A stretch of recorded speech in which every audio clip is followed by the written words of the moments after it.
Take your number, your number that you thought of, and try to do this all in your head. Okay, try to do it all in your head.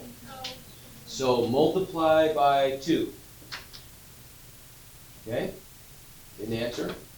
Then multiply by 1. Okay? Get an answer. Then multiply by 3. Get an answer. Okay? I'll have to think for a second on that one. But we got to go fast. I want to give you some new stuff, so I'm going to rush you along. Then multiply by 17.1459. Come on, let's go. Let's go.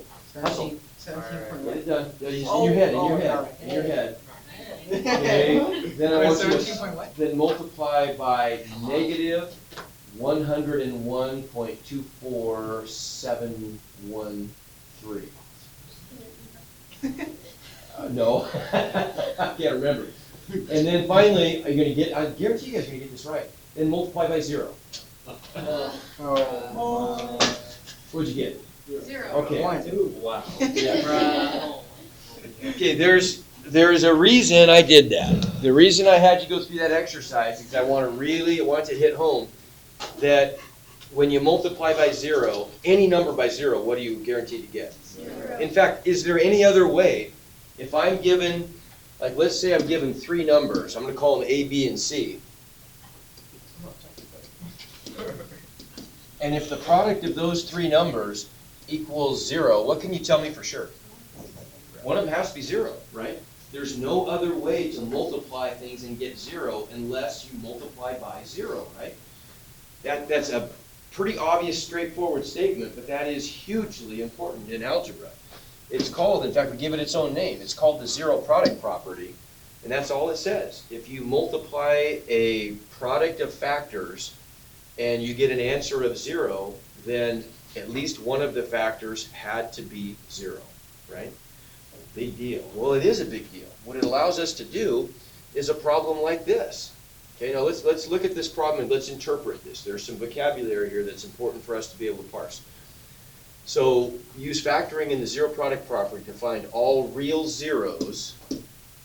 We're supposed to find all real zeros of this function. Okay, what are the zeros of a function? That's a really important word. We got to know what that means. What are the zeros of a function?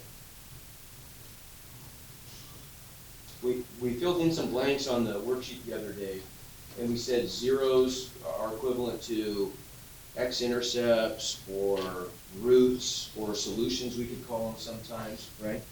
But what are they? What does it mean? What is a zero? What's going on with a zero? Why do we call it a zero? Say it again. It's a zero, but what's zero? A zero. Why do we call it a zero? What is equal to 0? No, something is. Negative 0. There is no negative 0. What's equal to 0 is the value of the function, the y value, right? So that's why it's an x-intercept. Let's take just a quick look at, like if I were to graph a parabola, where are the zeros of the function? Those are the places where my function, and I'm just going to call this y equals f of x, right? It's some parabola. I want to know where y, which is equal to f of x, right? Y and f of x are interchangeable. I want to know where the y values are 0. Wouldn't that be at that place and that place? Aren't those the places? I can't tell from the graph what the x coordinates are, but you can tell me what the y coordinates are at those places. What are they? 0. Absolutely, right? So when we calculate the zeros of a function, find the zeros, all we're doing is we're setting the function, which is the same thing as y, equal to 0. Yes, sir? Yes. Okay, so then I'm going to set this whole thing, I'm going to set f of x equal to 0, and doesn't that give us an equation then?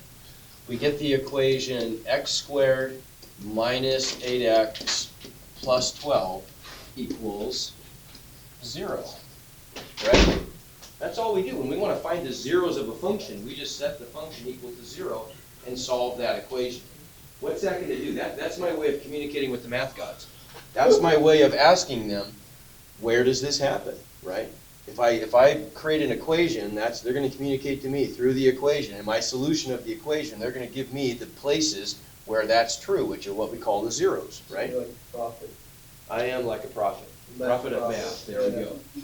So this would be hard to do if we had to just somehow find values of x that are going to make the value of that term plus the value of that term plus the value of that term equals 0. That'd be like juggling. It'd be hard to simultaneously pick values of x that are going to make all three of those terms cancel to 0 when I add them up, right? Yes, sir. Yep. Okay, does that make sense? That'd be hard to do. But what if we take advantage of that zero product property? This is a difficult equation to solve the way it's written because, you know, we could sit here and try values of x forever and never come up with exactly the right one that's going to make all this stuff add to 0. What kind of algebra could we do? Well, there's no single x we can point to, so we can't isolate the variable like we used to back in the day when all we were working with were linear equations. Right then all I had to do was isolate x by reversing order of operations, but that's not going to work here because look, I've got x squareds and x's, and those are not like terms, so I can't combine them. No matter what, I'm going to end up with multiple x's in that equation, aren't I? So I can't isolate them. So I've got to come up with some other technique. Well, what could we do? Well, what if we were able to factor this? What if I were able to write that expression, that function, as a product of factors? Little tiny factors that are easy to solve, right? That might help, right? So does it factor? What goes here and here? X. And what are my magic numbers going to be this time? Jaylene, what numbers multiply to positive 12 and add to negative 8? What would the signs be? If they're multiplying to a positive and adding to a negative. Both negative. Good. And what numbers multiply to 12 and add to 8?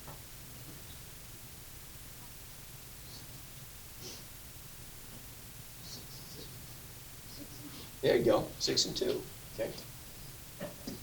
Look at that, that's easy now, right? When would the product of those two factors equal 0? Everybody gets that these are factors, right? Factors are things that are being multiplied. So I've got that factor times that factor equals 0. There's only two things that could happen, right? What are they? We'll call that the green factor. We'll call this the orange factor for now. What's the only way that I can multiply the green factor times the orange factor and get 0? If one of them's 0, right? So let's find out what values make that happen. So if the green factor is equal to 0, then I just get the equation, what is the green factor? X minus 6 is equal to 0, right? What's the other possibility? Or we could have the orange factor that's equal to 0, which would just give me the equation x minus 2 equals 0. Those are pretty easy to solve, right? In each of those factors, those are what we call linear factors because x is only taken to the first power, right? Here, this was a quadratic function because I've got x squareds in it. That makes it hard. But down here, once I've factored this apart into small linear factors, now it's easy to isolate x. Piece of cake. What's the solution to that equation? The green equation. Well, no, I mean, if I solve that, though, if x minus 6 is 0, what's x? 6, yeah, there you go. So either x equals 6, or what's the solution to this one?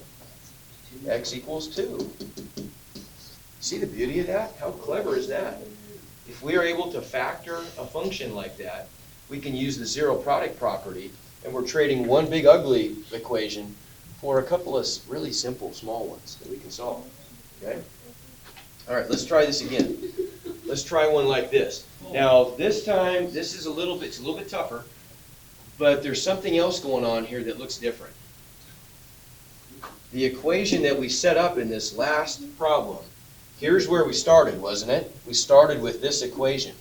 That was very convenient. What's different about our starting equation here compared to our starting equation there? It's not equal to 0, right? And that was key. We needed it to be equal to 0 so we could use the zero product property, right? So what do you think the first step's going to be here? Set it equal to 0, yeah. The first thing we've got to do is we've got to put this into standard form.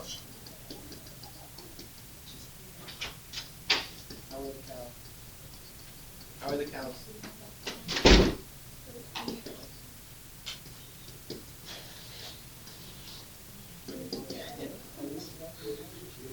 So they got out? Oh my God. Did you get them back? Did you get them back into their? Yeah, they were clear in the river, so we could take off. Oh my goodness. How about that? So we got to get this into standard form. A quadratic equation in standard form is one where we just have ax squared plus bx plus c equals 0. That's the important thing, right? So we're just going to push all the terms to one side so we get one side equal to 0. What do I have to do to make that happen? 12. No, I don't have to do that. But what do I need to do to get it equal to 0 here? 12x plus Okay. 2. I got to move the 12x squared to that side. I'm going to add 12x squared to both sides and subtract 4 from both sides. Everybody agree? So what's that going to give me? If I add 12x squared to 4x squared, what do I get? 16x squared. 16x squared, good. Then I've got a negative 60x, and what's 40 minus 4? And what's it all equal to now? 0. Okay, good. Once again, that's hard, right? I can't isolate x because I've got x squareds and x's, but if I can factor it and break it into small pieces, I can use the zero product property to solve this easily. So we just you can see why we were practicing factoring. This is the application of factoring. So what do we do first always when we're factoring? Greatest common factor. Is there something I can undistribute here? 4. Good. I can undistribute a 4. So if I undistribute a 4, what's going to be left behind it? Okay, good, because 4 times what is 16x squared? 4 times 4x squared, right? What's going to go here? 4 times what is negative 60x? Negative, right? Negative 15x. Everybody agree? And then finally, 4 times what is 36? Okay, so there's my equation, right? I've got it, I factored out a greatest common factor, but I've still got this quadratic trinomial in here that I've got to somehow be able to deal with, right? I can't solve this thing without factoring it until later on. We'll get some other techniques later if factoring doesn't work. But maybe factoring does work. Okay. Yes, sir. Yeah. How are we going to solve this one where a is not equal to 1? What's our technique for? We got to go slip and slide on this, don't we? Right, so we're going to take this purple factor, and let's just deal with this kind of on the side here. The purple factor we want to break up into 2 smaller factors if possible. So 4x squared minus 15x plus 9. What's our first step to slip and slide? Rodney, what do we do first? Before you put it to end. Good. Okay, good. We slip the 4 to the end and multiply. So we get x squared minus 15x plus 36. What's going to be next here? Okay, other game. Rodriguez, what do we got?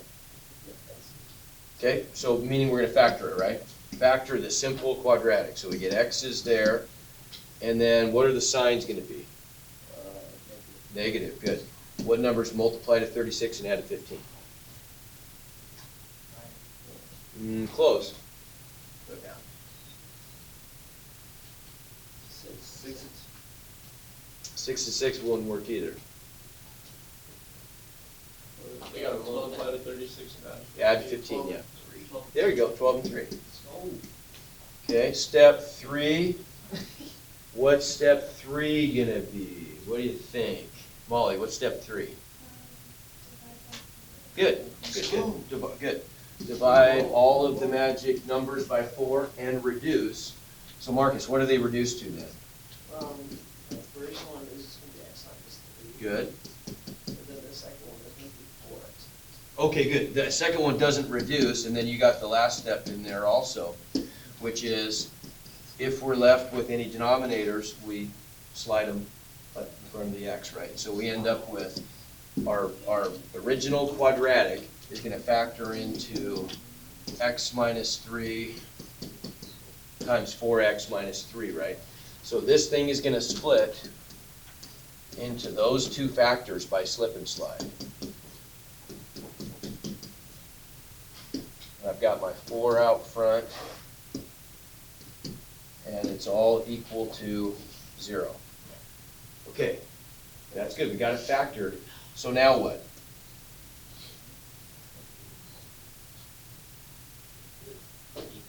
Set them equal to 0. Set them equal to 0 and solve, right? By the zero product property, I can just set each one of these guys equal to 0. We can probably do that in our head. What value of x is going to make x minus 3 0? 3. You know, it seems to do that over on this side of the board for some reason. I don't know why. So x minus 3 is one solution. Now what about this one? We can do this in our head. You really can. If this is set equal to 0, what are the steps to get the x by itself? Well, what do I have to do first? Now, just think about these steps. Well, I'll draw them up here lightly, but then I want you to see that you could have done this in your head. If I set this equal to 0, what are the two steps to get x by itself? I got to add 3, which means I'm going to get a positive 3 divided by 4. You get that? So x equals 3/4 or x equals 3. Done. Okay, there's one very small shortcut here. Did you guys see when we do slip and slide, did you notice something about, do you notice where I could have gotten those numbers a little bit quicker? 3 and 3/4? Right there, number 3. Ah, step 3, right? We could have gotten that from step 3. You really don't, you get that? It's a very minor shortcut, but if you wanted to, you could get the zeros right from step 3 here, okay? Because you could just say, when is x minus 3 equal to 0 when x equals 3? When is x minus 3/4 equal to 0 when x equals 3/4? Okay? All right. So real quick, couple easy ones, and then we'll let you work. What about this one? Now this is, we're going to practice a couple of these, not because they're harder, they're actually easier, but we just don't see these as much. If I've got a binomial with only 2 terms, these are simple. What's my only real option here in this one? Greatest common factor, right? So all I can do is factor out a greatest common factor. This one, right now, this doesn't fit the difference of squares, does it?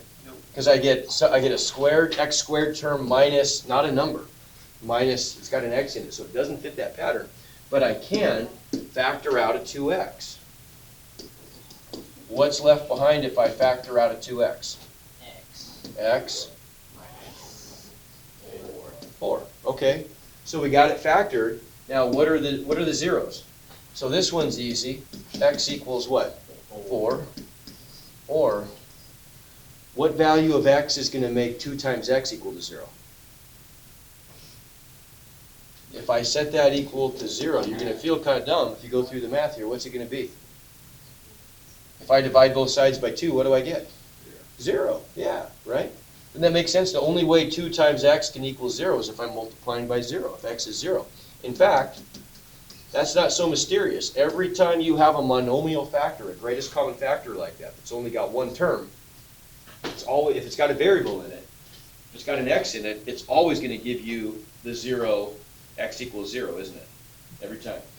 Okay, one more. How about this guy? What do I have to do first here? Set it to 0. Good, so subtract 1, right? Subtract 1, because I got to get it equal to 0. I got to get it into standard form. So 4x squared, I'm going to get 9 then, right? Equals 0.